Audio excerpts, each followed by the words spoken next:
Gracias y paz, amados hermanos. Seguro que muchos de ustedes, si llevan ya algunos años en el Evangelio, escucharon hablar de Jimmy Swaggart y el escándalo que lo llevó a hacer una confesión pública como la que ven a continuación. I have sinned against you, my Lord, and I would ask that your precious blood would wash and cleanse every stain until it is in the seas of God's forgetfulness. No vengo a hacer este vídeo y que nadie piense que hago este vídeo para hablar mal de Jimmy Swaggart, para decir que no se arrepintió de verdad, para decir que el arrepentimiento era hipócrita, para decir que si no le hubieran pillado en sus pecados nunca habría hecho esa confesión pública. Pero quiero hacer este vídeo porque ese suceso de hace bastantes años ya nos sirve para aprender cosas. Nosotros no solamente aprendemos de las cosas que hacen bien los hombres de Dios, sino que también podemos aprender de los errores y pecados cometidos. Por ejemplo, cuando nosotros miramos la Biblia y vemos a Abraham, nosotros vemos a Abraham como un hombre de fe, con muchas cosas dignas de imitar, pero seguro que no vamos a imitar a Abraham cuando mintió sobre Sara al decir que era su hermana. Y yo sé que algunos lo intentarán defender diciendo, ya, pero realmente era su media hermana. Sí, pero todos sabemos que el tono en el cual Abraham lo dijo y el motivo por el cual Abraham dijo eso fue ocultar una verdad, que es que Sara es su esposa, por miedo a perder su vida, y no lo hizo en una ocasión, lo hizo en dos ocasiones. Cuando nosotros miramos a David, el hombre conforme al corazón de Dios, nosotros vemos cosas dignas de imitar en David, obviamente, pero también nadie va a decir que vamos a imitar lo que David hizo con aquella mujer que era casada, mandando a su esposo a primera línea de batalla para que muera y cosas similares. Cuando miramos la Biblia, al único hombre infalible, totalmente Dios y totalmente hombre al que podemos imitar es el Señor Jesucristo. De los otros hombres de Dios que aparecen en la Biblia, David, Abraham, Moisés, Jacob, Pablo, Pedro, tenemos cosas a imitar y cosas para aprender y no hacer lo mismo que ellos hicieron. Así que yo quiero tomar este caso para tomar unas lecciones para nuestra vida y esto nos puede servir mucho, amados hermanos. En primer lugar, hay una cosa que quiero comentar. Cuando Jimmy Swaggart hizo su confesión pública, recuerden que Jimmy Swaggart era un hombre muy famoso a nivel de televangelismo, a nivel de evangelismo nacional e internacional.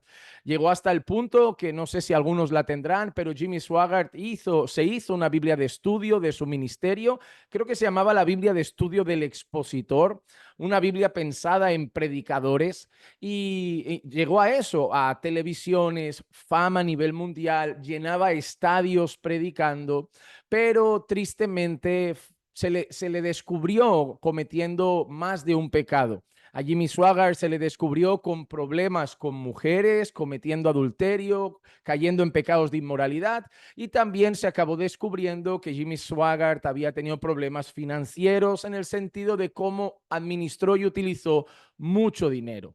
Pero más allá de eso, poco después de descubrirse todas estas cosas, poco después de hacerse públicas estas cosas, Jimmy Swaggart salió públicamente, como hemos visto en ese vídeo, salió llorando, confesó su pecado, dijo que había pecado contra Dios y pidió clemencia.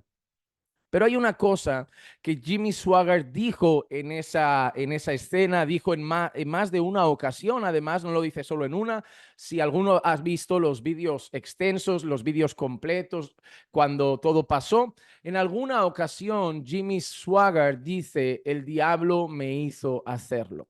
En medio de todas esas confesiones, en medio de su arrepentimiento, una de las cosas que él decía era, el diablo me hizo hacerlo.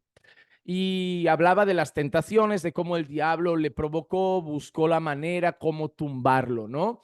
Pero a mí esa frase nunca me ha gustado. Esto no quiere decir que no crea que se arrepintió de corazón, que no crea que se arrepintió de verdad. No estuve siguiendo su ministerio, así que no puedo valorar ni juzgar eso debidamente. Pero yo quiero hablar primeramente de esa frase y luego decir un par de cosas más. La primera cosa es esa. El diablo me hizo hacerlo. Es una frase que yo creo que no va acorde con lo que nos enseña la Biblia. Es decir, la Biblia nos dice que Satanás anda así, como león rugiente buscando a quien devorar. La Biblia también dice de parte de Pablo que debemos estar velando porque nosotros no ignoramos las artimañas. Algunas traducciones dicen las maquinaciones del diablo. Por otro lado, también Pablo dice que debemos tener cuidado porque si no podemos dar lugar al diablo. Así que lo sabemos, Satanás y sus demonios están ahí, esperando pues que nosotros caigamos, que pequemos, que tropecemos, que ofendamos a Dios, que pequemos contra la ley de Dios, que caigamos en la fe, que vivamos una vida espiritual mediocre. Y yo de eso estoy totalmente convencido. Pero una vez leí una frase que a mí me gustó mucho y yo la quiero compartir con ustedes. La frase decía, Satanás puede prepararte el plato de comida, pero Satanás no te obliga a comer de ese plato. Es decir, Satanás puede poner delante de ti la comida, pero Satanás no coge tu cabeza, pone la cabeza dentro del cuenco y abre la boca y venga, mastica y traga. Eso es una decisión personal. Nosotros sabemos que Satanás es tentador, nosotros sabemos que Satanás es el enemigo de nuestra alma, nosotros sabemos que Satanás anda buscando a quien devorar, pero también sabemos que al final Satanás no peca con nosotros. Satanás puede haber puesto 1000 tentaciones en la vida de Jimmy Swaggart como en la vida de cualquier hombre, en la mía, en la de ustedes, pero Satanás llega hasta ahí, no nos hace pecar. No podemos decir, el diablo me hizo hacerlo. No, porque parece que es que estamos echando un poquito de culpa afuera. Es como si el diablo no me hubiera provocado, si el diablo no me hubiera dicho nada. Miren, personas que son jefes están envueltos de secretarias, compañeras de trabajo, mujeres que a lo mejor los van a admirar por su sueldo, su posición, su postura, su autoridad, muchas cosas, ¿verdad? Por eso ves a muchos altos cargos siendo seducidos muchas veces, porque siempre se ha dicho, ¿no? Que la posición, la reputación, esos altos cargos, pues te vuelve más seductor. Por eso uno de los peligros que siempre se ha alertado a los pastores es el peligro de las 3 Fs, ¿no? Fama, fortuna y faldas. Porque cuando llegas a esa posición, a estar al frente de una obra, pues hay varios peligros. La vanagloria, esa fama que se te suba a la cabeza, porque ahora parece que eres más protagonista en ese lugar, más protagonista en esa iglesia. La fortuna, la segunda F, que es el dinero, ¿no? Ten cuidado con la administración de las finanzas, ten cuidado porque puede ser que empieces a ver dinero alrededor tuyo, dinero que entra, dinero que sale, y si no tienes cuidado puedes hacer una mala administración y ser deshonesto. Y faldas, la tercera F, que se refiere a que faldas a mujeres, ¿no? Entonces, al ser pastor, podemos ver que muchos hombres de Dios, muchos pastores, muchos hombres que estaban ahí sirviendo al Señor, haciendo la obra, hemos escuchado noticias, ¿no? Que acaban cayendo con personas de su propia congregación, ¿no? Entonces hay que tener mucho cuidado. Y yo no descarto que Satanás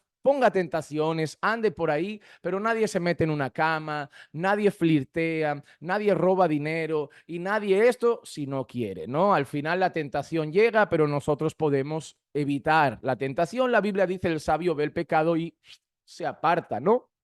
Entonces, ese sentido del diablo me hizo hacerlo, me parece que no es correcto a la luz de la palabra de Dios.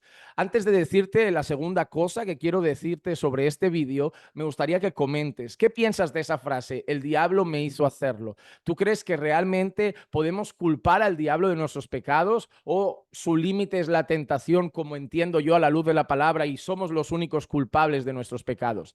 Hay que decir que Jimmy Swaggart lo dijo, Señor, he pecado contra ti, he pecado contra ti. Él dijo que había pecado, él confesó sus pecados. Yo simplemente analizo el hecho de que dijo no, lo de el diablo me hizo hacerlo. La segunda cosa que quiero comentar es que ese escándalo llegó a la televisión pública. Llegó a revistas como Times, revistas como People, revistas como el Penthouse en aquel momento, revistas nacionales, revistas que leía el mundo entero, tuvieron en portada el escándalo. O sea, la portada del Times, la portada del People, la portada de Penthouse, la portada de varias revistas, periódicos nacionales tuvieron en portada la caída de Jimmy Swaggart. Claro, Jimmy Swaggart era conocido a nivel nacional, conocido en todos los Estados Unidos. No cayó un predicador anónimo, cayó un predicador que estaba en la tele, que llenaba estadios, que hablaba a multitudes, y obviamente las revistas no perdieron la oportunidad de hacer noticia con el escándalo. Y eso me lleva a otro motivo. Otro punto que quiero comentar es el hecho de cómo podemos llegar a avergonzar las cosas del Señor. Yo sé que todo el mundo puede pecar, yo sé que todo el mundo puede caer, somos creyentes y todos sabemos esa realidad, pero hay una cosa. Cuando pasan esos sucesos y son públicos, el mundo se frota las manos para decir, tú que hablabas de pecado, tú que juzgabas al adúltero, tú que juzgabas al ladrón, tú que decías que el adúltero se va al infierno, tú que condenabas al que practicaba el pecado, tú que decías que debíamos vivir en santidad, tú que hablabas de santidad, ahora estabas con mujeres a escondidas, te pillaron malversando fondos. Por lo tanto, eso es un motivo para burlarse, ¿no? Burlarse de la fe, burlarse del evangelio. Esas cosas hacen, ¿no? Que el mundo pueda gritar, ¿no ves? Son hipócritas, hablan mucho y no viven, critican y hacen lo mismo, juzgan y cometen los mismos pecados. Hermanos, uno de los motivos por los cuales debemos guardarnos en santidad no es solo, sí, principalmente para Dios, para la gloria de Dios, para agradar a Dios, pero otro motivo por el cual nos debemos guardar en santidad es el hecho de que no queremos avergonzar la obra de Dios, no queremos avergonzar el nombre de Dios. Recuerdan que cuando se habla de los falsos maestros en la Biblia dice, por ellos el nombre de Dios es blasfemado por culpa de ellos. ¿Y cuánta gente por culpa de Maldonado, de Cash Luna y de esta gente dice, son solo una sacadera de dinero, esa gente solo vive pidiendo dinero, la iglesia solo saca dinero? Por culpa de ellos, el nombre de Dios es blasfemado, la iglesia es blasfemada. Claro, tú y yo sabemos que eso no es la verdadera iglesia, que esos hombres no son verdaderos siervos de Dios, pero como el mundo no lo sabe y como ellos dicen ser pastores, al final meten a todos en el mismo saco y la iglesia es así, los pastores son ladrones. Pero sabemos que no es así. Lo que pasó con Jimmy Swaggart, que llegó a las revistas, a portadas de periódicos, a televisión nacional, nos recuerda que nuestro testimonio es un reflejo al mundo de la obra de Cristo. Cuando el Señor Jesús dice, para que vean vuestras obras, vuestras buenas obras y glorifiquen a vuestro Padre que está en los cielos, nos tiene que recordar que si también ven malas obras, no van a dudar en criticar, no van a dudar en usarlas para tener un pretexto y decir, yo por eso no voy a la iglesia, porque conozco a un cristiano hipócrita, conozco a un pastor hipócrita, y hay mucha gente hipócrita. Por eso, amados hermanos, debemos cuidar nuestro testimonio delante de los que no conocen al Señor, delante de tus compañeros de trabajo, tus compañeros de escuela, de tu familia no creyente. Tu testimonio habla mucho de la obra de Dios en tu vida. Tu testimonio no es el evangelio es un mensaje, las buenas nuevas de salvación, pero tu testimonio decora el evangelio, adorna el evangelio, porque tu testimonio muestra el poder del evangelio, el poder transformador de la obra de Cristo, el poder transformador de la obra redentora de Jesús en un pecador. Por eso cuida tu testimonio para que no sea de vergüenza para las cosas de Dios ante las personas que no conocen a Dios. Y en tercer y último lugar, si ustedes saben un poquito de la historia de Jimmy Swaggart, finalmente Jimmy Swaggart, pues la iglesia pidió restaurarlo y que volviese a ministrar, volviese a predicar a pesar de todas esas cosas, ¿no? A pesar de haber sido descubierto, probado y él confesar más de una vez tener problemas de inmoralidad y adulterio y confesar los temas de dinero, ¿no? Que no hizo buen uso. Al final, Jimmy Swaggart un día dijo públicamente y habló con la iglesia y dijo, Dios me ha dicho que tengo que volver a predicar. Dios me ha dicho que tengo que volver a predicar. Y la iglesia finalmente apoyó el hecho y Jimmy Swaggart volvió a los púlpitos, volvió al escenario. Yo no voy a dar mi opinión sobre ese asunto, la tengo muy clara, pero quiero este tercer punto para preguntarles algo y que lo dejen en los comentarios. ¿Ustedes creen que una persona que ha caído en ese tipo de pecados debe volver a estar delante, debe volver a estar al frente? Ahora, mi pregunta es la siguiente y quiero que lo comenten porque yo creo que entre todos podemos aprender de la opinión de uno, pero siempre a la luz de la palabra. Ustedes, yo no digo que esa persona no deba ser restaurada. Ah, pero todo el mundo puede caer y ser restaurado. Sí, pero ponerlo al frente. Nosotros cuando miramos a Pablo, vemos a alguien que está al frente, ¿no?, de la obra y vemos a Pablo decir, sed imitadores de mí porque yo lo soy de Cristo. Cuando Pablo habla a Timoteo de los pastores, de los que tienen que estar al frente, una de las cosas que dice Pablo, la primera es que el que anhela obispado buena obra desea, pero es necesario que el obispo sea irreprensible, es decir, irreprochable.